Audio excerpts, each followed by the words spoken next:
nabi maxamed alayhi salaatu wasalaam acmaal gaar ah jirta uu bishan inoo sii tilmaamay waa kuwa ugu culus ee traininka lagu qaato traininada ugu culus kow de isagu waa ramadaan waa wada garanay iyada in la soomayo waa garanay waxyaabaha ugu culus ee bishan la qabto waxaa ka mid ah nabi maxamed alayhi salaatu wasalaam waa bishuu malakul jibriil quraanka la daraasayn jiray malakul jibriil baa u yimaada nabi maxamed iyo malakul jibriil baa waxay daraaseeyaan kitaabka alle ilaahay hadalkiisa idan bisha tanibay culimadu yiraahdaan waa bilu qofka muslimkii u xidhxidho inuu ku tadabburo ilaahay kitaabkiisa fahmo ilaahay muxuu nolosha ka rabaa inaan sameeyo waa aakhir wathiqa samada ka soo degta وبنادم لو صحيه اخر هدايه absolute value بنادم كلوغو تلاغلاي نولشيسو دن انو كبلان غريستو كورن مدحوينها ودنكن اما رئيس الوزراء ودنكو هدا وراق كو سو ديرتو مالين والبا اخرده لكن ولغا انت فهمي حل ورانيا قفتيرا خبل وحو دميين بادو كانيسا وراق adiga dantaada ka hadlaysa oo ku soo degtay oo aad gacanta ku haysato oo waliga aad akhriyayso aad fahmaynin inaan quraan dhan fahamna daaye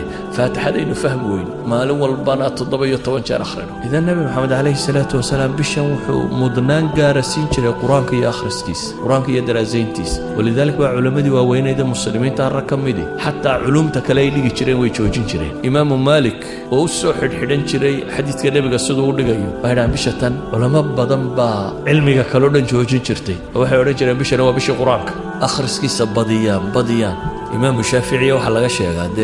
waxayna inagu hawaysaneen inuu bisha 60 jeer quraanka dhameyn jiray soo naqliya idan bishani waxa koowaad inagana waxa laga yaabaa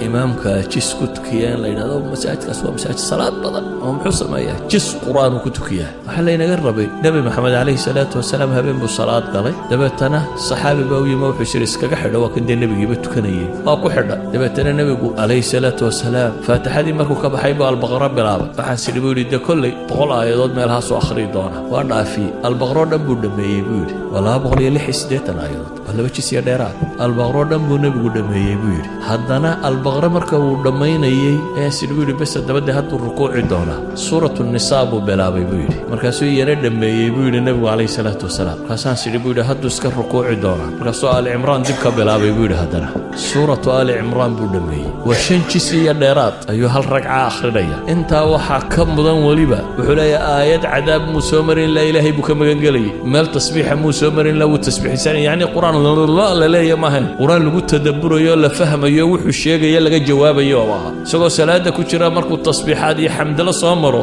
uu tasbiixsanay markuu soo maro cadaab iyo wax lamida uu ilaahay ka magan galay markuu nimco iyo janno iyo wax lamida soo maro uu rabbigi weydiisanay hal ragco ku tukaday hal ragco ayuu shanjisiya dheeraad akhrinaya idan nabiga alayhi salaatu wasalaam ramadaantii u dambeysay laba jeer buu la dhameeyay quraanka daraasadiisii uu la dhameeyay kuma malakul jibriil idan bishatani waa bilu qofka muslimkii u xidhxidho warbil ilaahay warkiisa fahmarta rabbi waxa uu ku sheegayo rabbus samaawaati wal ard ayaa adiga kula hadlaya bidaatik dadka quraanka markay akhrinayaan cid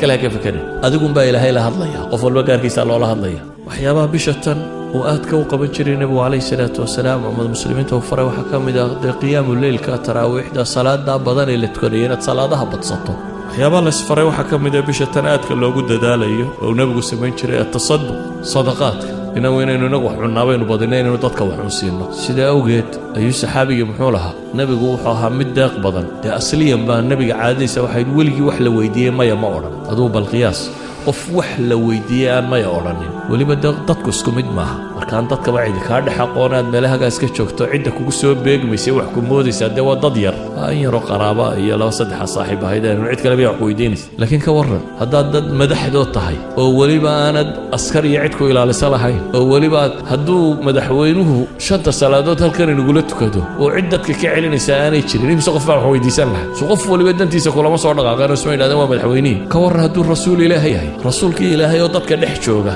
oo meel la ku maqnay oo shanta salaadood bal la arkayo oo haddana waligi wax la weydiiyaan ma oranin wax la weydiiyay an qatu ma oranin haddana isagoo sidaas noloshiisu ahay ayaa la yiraahdaa haddana ramadaan wa kana ajwad mimma yakun waxa ahaan jiray fi ramadaan bisha ramadaan wuu ka deeq badnaa bilaha kale oo dhan baa la yiraahdaa intuu bishaa bixiyo way ka gadisnayd wax bixintiisu ka riixil mursala bay ahayd buu xadiidku tilmaamaya sidii dabayl dhabanaysa dabayl babanaysa ama dhabanaysa ayuu la mid ah yacni nebigu calayhi salaatu wasalaam gacantiisu way furray bisha tani waa bil markaa dadka muslimiinta ee takaaful ijtimaaci isu naxariistaan foqorada wax la siiyo masaakiinta wax la siiyo qaraabada la xidhiidhiyo tolka la xidhiidhiyo cid walba wax la siiyo waxyaabuu nebigu bishan samayn jiray waxaa ka mid ah iyadoo cibaadadiisu ay saa u badanto haddana bisha qayb ka mid ah dunidaba ka sii go'i jiray marka horeba bisha cibaadadaa lagu jiray haddana qayb kaloo bishan ka mida buu ictikaaf wax la yidhaahda samayn jiray 10 maalmood 20 oo ictikaafa ictikaafku waa maxay waa inuu qofku masaajidka isku xareeyo aanu dib uga bixin ilaa lidaruura inuu ama masquul tigayo ama cunno la siinayo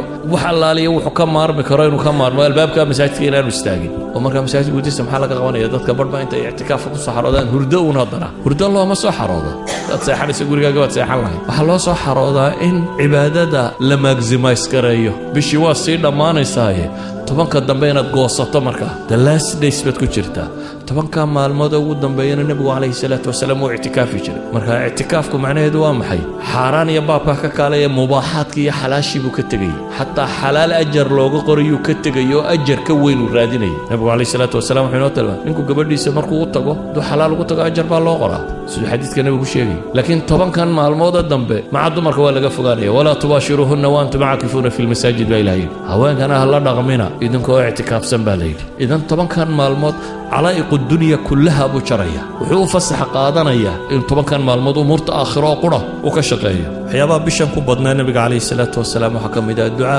ilaahay baryadiisa walidaalika baa aayadda ducada ugu khaasaysani waxay ku soo aroortay maxay في وسط آيات الصوم وإذا سألك عبادي عني فإني قريب أجيب دعوة الداعي إذا دعان آيات كاسي كدبا ولا تباشرهن وانت آيات قدام بيع اعتكافك يكور رميا صومك آيات كي صومك كلنا وكور ريا إذا وحي دحده وجرتا محي وحي دحده وجرتا رمضانك ولذلك العلماء waxay dhahdaan waa astaan tilmaamaysa khusuusiyada ay baryada ilaahay leedahay bishan gudaheeda dabaayuha la xibba ilaahay wuxuuna leeyahay waan tasuumu khayrun lakum in kuntum ta'lamuun kuwii cudurdaarka la siiyey ayaa haddana waxaa la yidhi wacala aladiina yutiiquunahu fidyatu طacaamu miskiin markii la yidhi ayaa haddana waxaa yidhi waan tasuumu khayrun lakum in kuntum تعلم adigoo cudurdaar haysta haddana waxa la yidhi waan tasuumu soonka idin khayr badan haddaa wax garanaysaan baa ilaahayna leeyahy subxaana wa tacaala haddaba ayuha alxiba warkaygu wuxuu ku kooban yahay bisha tan diyaargarowgeennu ha noqdo sidaynu ilaahay ugu noqon lahayn rabbi ugu xidhmi lahayn aakhiro ay u noqon lahayn taargetkeenna ugu weyn iyo saynu cadaabkeeda uga badbaadi lahayn janno ilaahay u weydiisan lahayn oo u geli lahayn bisha tani markaa ha noqoto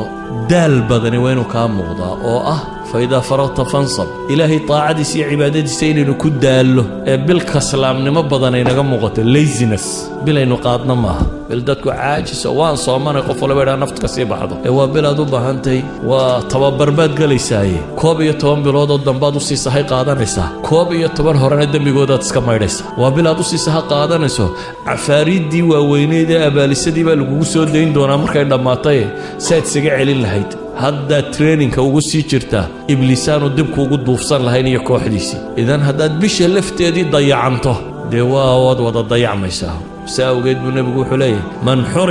man xurima khayruha faqad xurim ama uu aaminu leeyahay jibriil oo leh ninkay ramadaan u soo gasho fansalakh oo ay dhammaato walam yugfar lahu uu leeyahay afka ciidda hadaro nabi maxamedna waa aamiin leeyahay ilaahay waxaan ka baryayaa subxaana wa tacaala inta gaadha bishatan ee asiibtee ka faa'iidaysata ee ilaahay ugu dhowaata in rabbi naga yeelo sala allahuma calaa muxamedin wala alihi wasaxbihi wasalam alxamdu lilah rabbi alcaalamiin